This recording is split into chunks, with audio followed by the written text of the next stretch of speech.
And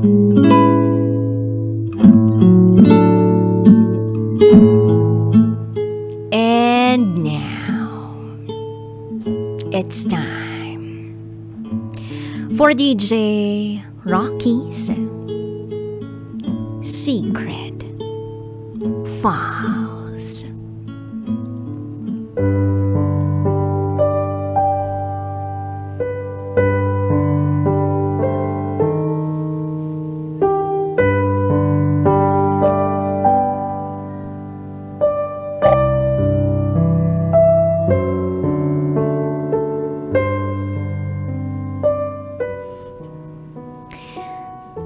Nanigas siya.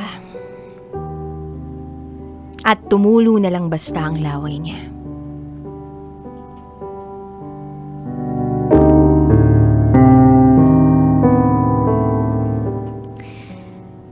Hi, DJ Rocky. Itago mo ako sa pangalang Mina. At ito, ang aking secret file. Back in 2006, nagkakilala kami ng asawa ko. Itago natin siya sa pangalang Vec.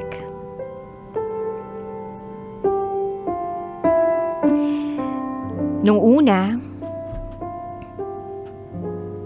tago ang relasyon namin. Bukod pa ron, magkasalungat ang schedule namin. Pero naging okay naman ang relasyon namin. Although, on and off kami. Pero kahit ganun, dahil sa pagmamahalan namin sa isa't isa, natatagpuan pa rin namin ang mga sarili naming bumabalik sa isa't isa. One time nag-away kami. Sabi niya, hindi ko raw siya kayang ipakilala sa amin. Ayaw na daw niya.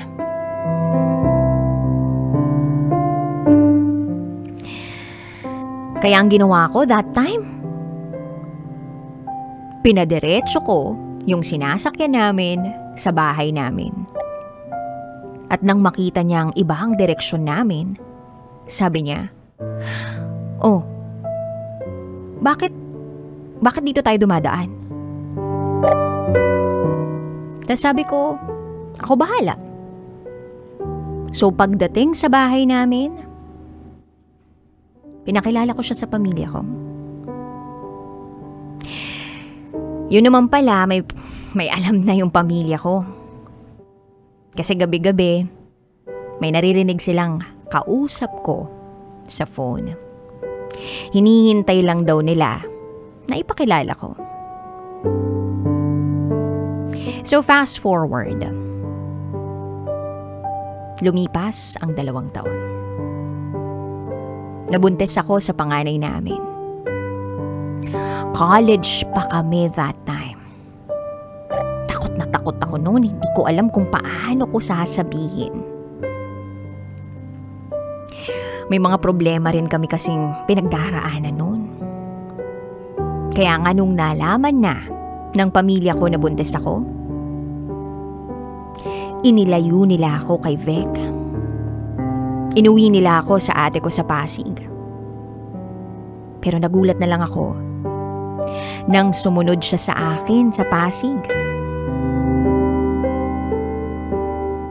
Hanggang sa unti-unti, nagiging okay ang pamilya ko sa kanya. Dahil nakikita naman nila na nagsusumikap siya para sa amin ang anak niya. Kaya lang, dumating ulit ang problema sa amin. Nagkahiwalay kami ni Vec dahil nang babae siya. Natukso. Siyempre, hindi ko rin naman siya masisisi kasi hindi kami nagsasama eh. Ang sabi ng mga magulang ko, huwag muna raw kaming magsama dahil baka madagdagan ng anak namin. Kaya ayun, pumupunta lang siya sa bahay namin, pero madalang lang siyang matulog doon. At doon niya nga nakilala yung ibang babae niya. Pero hindi rin sila nagtagal ng babae. Iniwan niya ito at bumalik siya sa akin. Nagsimula na naman yung pagkikita namin ng lihim. At dahil nga mahal ko siya, hindi ko siya binitiwan. 2 taon na yung panganay namin nung nagkatrabaho siya sa airport. Naganap siya ng mauupahan doon. Hindi alam ng pamilya ko na may communication pa kaming dalawa. Hanggang sa nagtanan kami. Kasama yung anak namin. Nagsama kami sa iisang bahay. Tumira kami ng ilang buwan. Hanggang sa umuwi rin sa amin. Humingi ng tawad sa mga kamag-anak ko.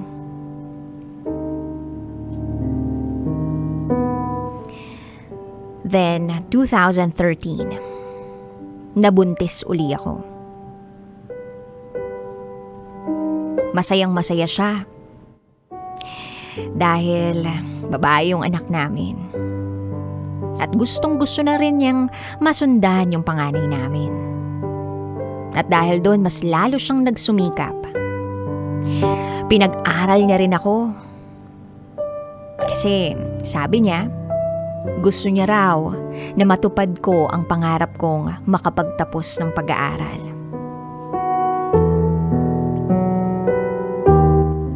Kaya lang, dumating na naman ang pagsubok. Nawalan siya ng trabaho.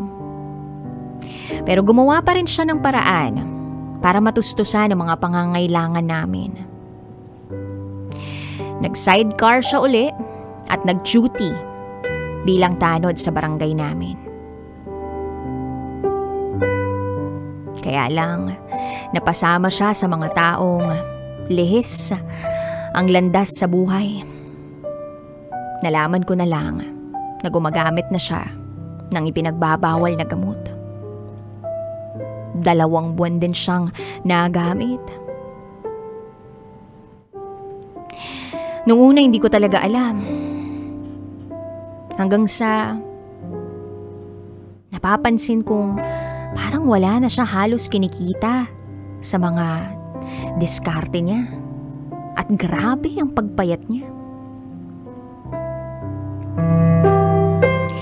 Hindi pa siya umamin sa akin nung tinanong ko siya. Kaya ang ginawa ko, inobserbahan ko siya at pinagtanong-tanong ko sa mga lugar ng mga pinuntahan ng mga adik. Pinakikita ko yung picture niya. At dun ko nga nalaman na pumupunta siya ron at nakikita siya na gumagamit sa lugar na yun. Nakipag-iwalay ako. Wala nang isip-isip. Sabi ko, mawawala kaming mag-iina niya kung hindi niya titigilan yung paggamit niya.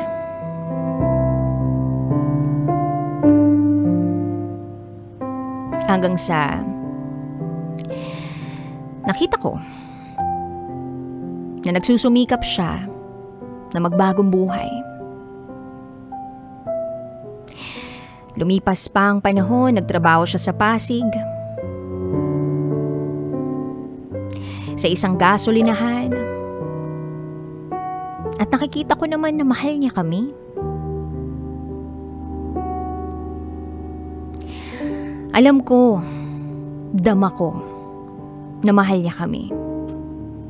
Na kapag nagkakaproblema at sinasabi ko yung problema,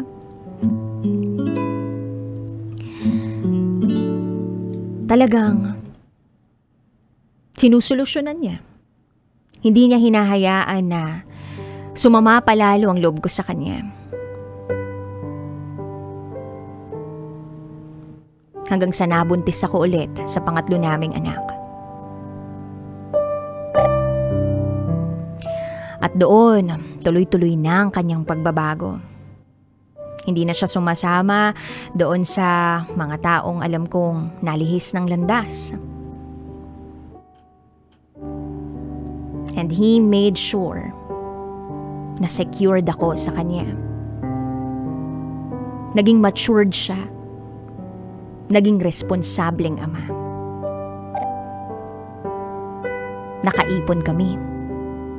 Nakapagpagawa ng bahay. Bumili ng mga gamit sa bahay. At doon na nagsimula ulit na mangarap para sa pamilya.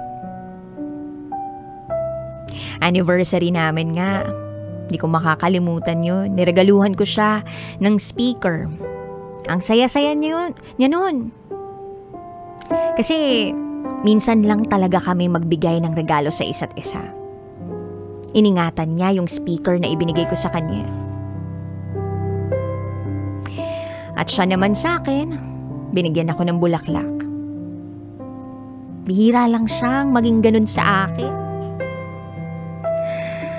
Ang sarap umibig, DJ Raking. Everyday, pinag-uusapan namin ang mga pangarap namin. Hindi lang para sa amin, kundi para sa mga bata. Nag-iba talaga siya. Inuuna niya na ang pamilya namin. Fast forward May 2021. Isang tawag ang natanggap ko mula sa kanya. Umiyak siya sa akin. Nasa Batangas siya noon. Sabi niya hindi raw siya makahinga. First time niyang makaramdam ng ganun. Takot na takot ako. Pero alam kong hindi siya nagbibiro. So, dinala siya sa malapit na ospital dito sa amin. Sumugod ako sa ospital. Kitang-kita ng dalawang mga mata ko na hirap siyang huminga. Pawis na pawis siya. Pakiramdam ko noon, iiwan na niya kami. At doon ko na lang nalaman na may sakit pala siya sa puso. Nababalutan daw yung puso niya ng taba. Naging okay rin naman siya. Pina-check up din siya ng kapatid ko sa ibang ospital. Pinag-maintenance siya ng gamot for 3 months. And then, ang sabi, kinakailangan niyang magpa 2D echo. Pero hindi niya natapos yung gamot niya. At hindi na rin siya nagpa 2D echo. Sabi kasi ni Vic, okay na naman daw siya. Sa totoo lang, DJ Rocky, may bisyo rin kasi tong si Vic. Nainom at nagyoyosi. Nung una, hindi naman na niyang ginagawa yun eh. Pero habang tumatagal, bumabalik na naman siya sa pag-iinom at pag-iyosi. Pero inisip ko, siguro, yun na lang din talaga yung libangan niya. Kesa naman sa bumalik siya sa paggamit ulit ng ipinagbabawal na droga, di ba? Kaya tinanggap ko na lang yun. Isang taon ang lumipas pagkatapos niyang atakihin. Inisip ko noon, tuloy-tuloy na to. In fairness naman sa kanya, pag magkakasama kami, ang lambing-lambing niya. Maririnig ko nga siyang kinakausap yung panganay namin. At ang sabi, huwag daw pasaway at maging responsableng kuya. Kasi kapag nawala raw siya, yung panganay namin yung magiging katulong ko sa buhay. Ewan ko ba dun? Ba't parang may mga pabilin? The New Year 2022. Sa bahay namin na pinaayos, doon kami nag-New Year, nagsabi siya sa akin na iba raw yung nararamdaman niya. Na parang ang saya-saya niya that time.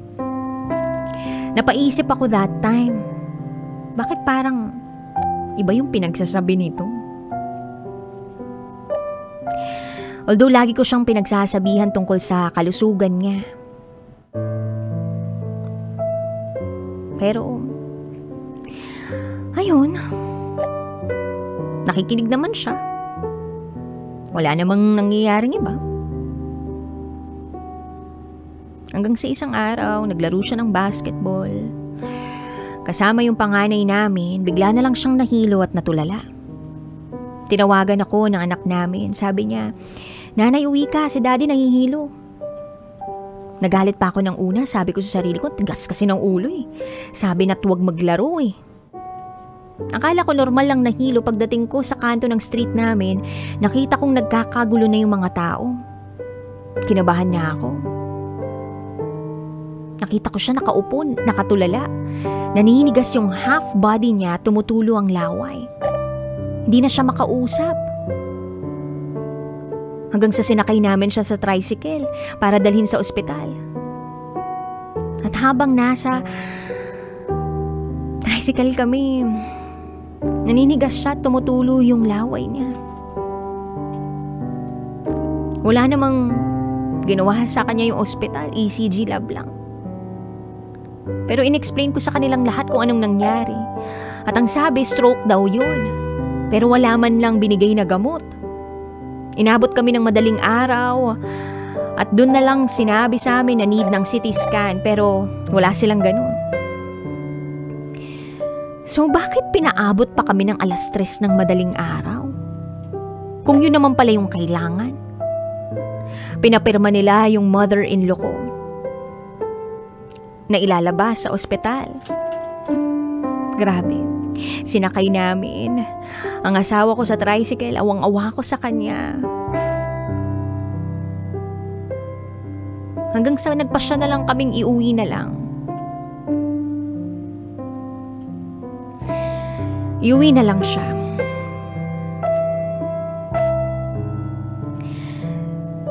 Then, may nagsuggest sa amin na isang ospital. May CT scan, dinala namin siya doon. 2 weeks, nasa ospital siya ulit.